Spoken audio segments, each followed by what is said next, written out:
Today I want to talk about the Discipleship Path. The Discipleship Path is a framework that I have put together to ensure that I am a good steward of every area of my life. Now, I will freely admit that this is not the only answer. There are tons of different ways that this could be done. If you have your own process that works, please do that. But if you're not inclined to come up with your own process, or you just want to take something off the shelf that's ready to go, I do think that this extrapolates very well into any Christian's life. So, what we're doing here is we're trying to establish a minimum standard of stewardship that says, God, I'm going to take care of everything in my life to at least this level. And that level is self-defined. It's not something that I'm going to tell you. You get to step into it and say, God, what do you expect of me in this area of life? And between your best judgment and what he tells you, that's what you're going to go with. I have no say in establishing what these standards are, only to guide the process and hopefully point out some things that you should think about in each particular area to ensure that you are being a good steward. So use your process, use my process. Hopefully conversations on these topics are at least helpful in getting you to think about what might be a good standard and what might not be. So on the podcast, we talk about the discipleship path approximately half of the time. To this point, we've talked about the discipleship path and listening to God's voice. And those ideas do go together.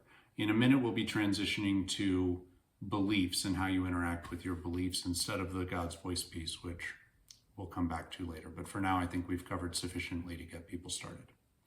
So what the discipleship path is it's the baseline of stewardship. It says, God, I'm going to perform to this level, and when you tell me to raise the level, I'm going to raise the level. If there are things that I want to pursue on my own, I'll do that with extra capacity. And then if you're listening to God, you have the opportunity for him to push you into an individual calling. Now, the individual calling piece is going to look different for everybody. I want nothing to do with that. That is entirely between you and God, but I think the baseline of stewardship is universal enough that it applies to any Christian. So that's why we decided to come up with the framework. Here's how it works. You start by looking at each area of your life. You start with self, then move to family, then vocation, then the church. Now, God is not in that list. Let's talk about that.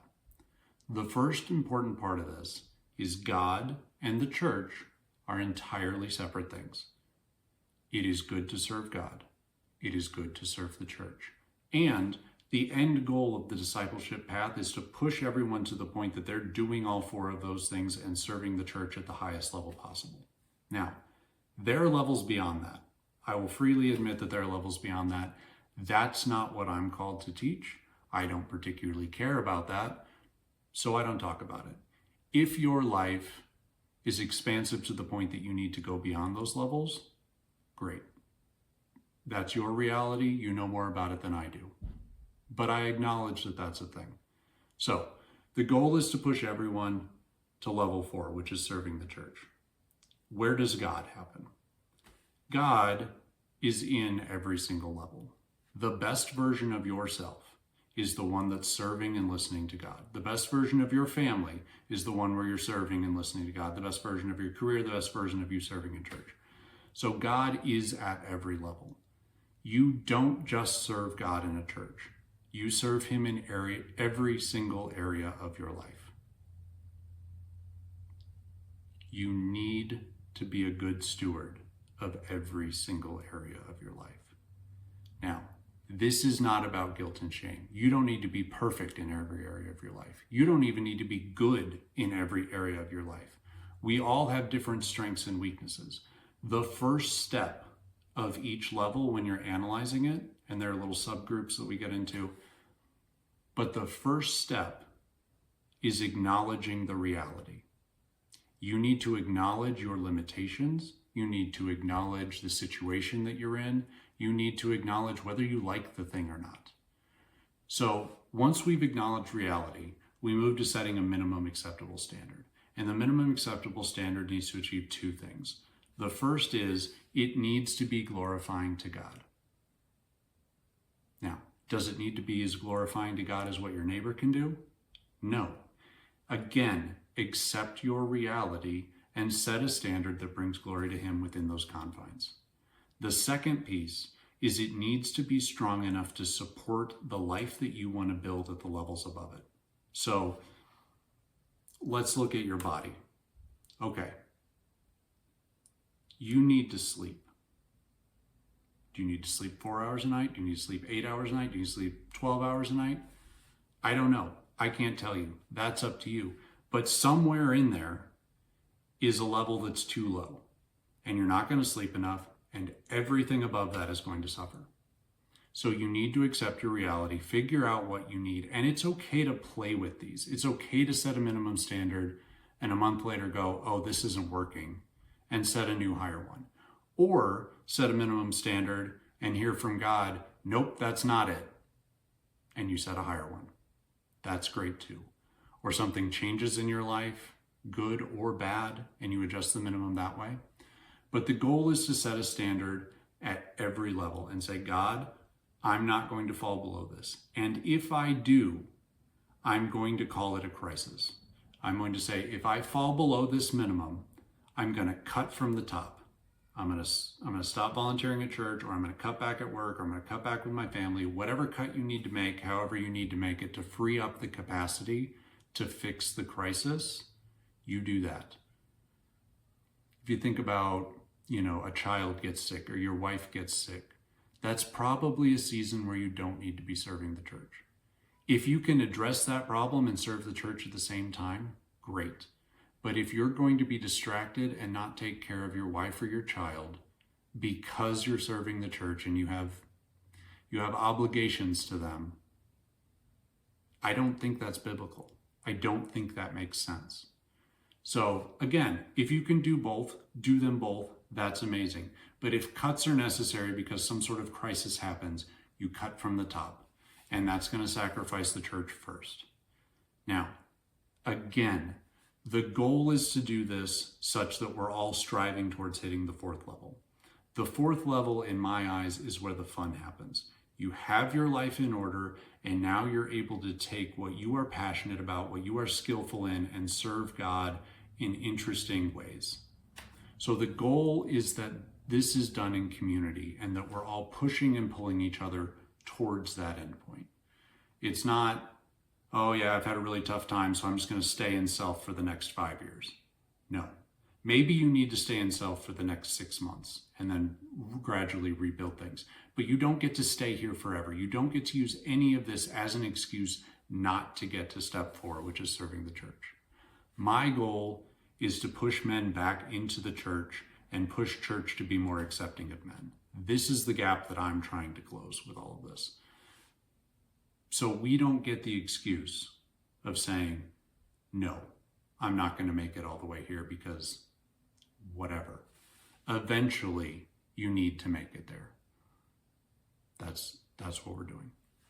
Now, the way that I have it divided out, there are 10 different minimum standards, 3 in each category and then 1 at the church level. You need to set minimums such that you can maintain all of those minimums at the same time. So start off by setting a minimum standard, by accepting reality and then figuring out what's glorifying to God and what will support the things that come after in the process. Once that's done, you need to look at your life and say, am I performing to this standard? If the answer is yes, wonderful. If the answer is no, then you need to go back and look at what's on fire and fix it. Cut from the top if you need to fix the things at the bottom, but get yourself to a baseline minimum. Once you're there, you can say, God, I am being a good steward of everything that you've been giving me. I am using everything that you've taught me to do and using all the tools to your glory to the best of my ability. From there, now you get to go back and pick the areas that you want to put more time and attention to. Once we have our baseline stewardship, you get to say, I have some extra capacity. Now I get to pick the things that I want to be stronger in. You want to spend more time with your family? Great. More time with work? Great. More time on yourself? Great. You get to pick because you've ensured that you are giving God what he deserves. Once that's cleared, you should be enjoying your life. You should be doing the things that you want to do and talking to God such that if something comes up and he wants you to change, you'll hear it. That's it. Just set a minimum standard that works. Have fun with the rest of your life and listen to God to see if there's anything that he wants you to adjust in the process. That's it. The plan is that we all become good stewards, is to raise the bar of Christianity to a point that actually makes sense, that is glorifying to God, so that people look at your life and go, oh, why is he doing things that are different from everyone else? Oh, because he's a Christian. That should be the answer to that question. People should look at you and be like, you're weird. What are you doing? Oh, you're a Christian. Okay, that makes sense. But a lot of times Christians are just doing the same things that everyone else is doing.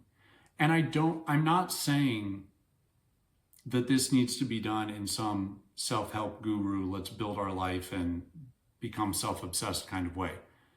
The goal is to bring glory to God. So we're only going to do the things that bring glory to God, and then we'll do the things that we want to do. And if you want to get into the self-help thing, build your life, great. Do all that. That's fine. But do that once the standard is met.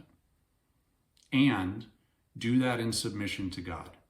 If he is talking to you, if he is telling you to do other things, if he has a specific calling that he wants you to pursue, get on that. And again, after that's done, go back to doing whatever you want to do. You're allowed to enjoy the extra capacity.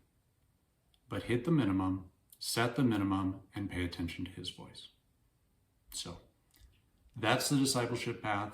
I think in the next couple weeks, I'll put together a video that's kind of more comprehensive on hearing God's voice, because again, that's kind of the companion piece to this. And in the very near future, we're going to be moving into understanding beliefs, which I've already written and recorded a bunch of those episodes. Some of them are going to be a little bit heavy. Probably a lot of them are not going to be particularly friendly to the mainline Christianity, but I think there's a lot of good content there. So we'll see what happens. Thank you for your time, and put your phones down and go live some life.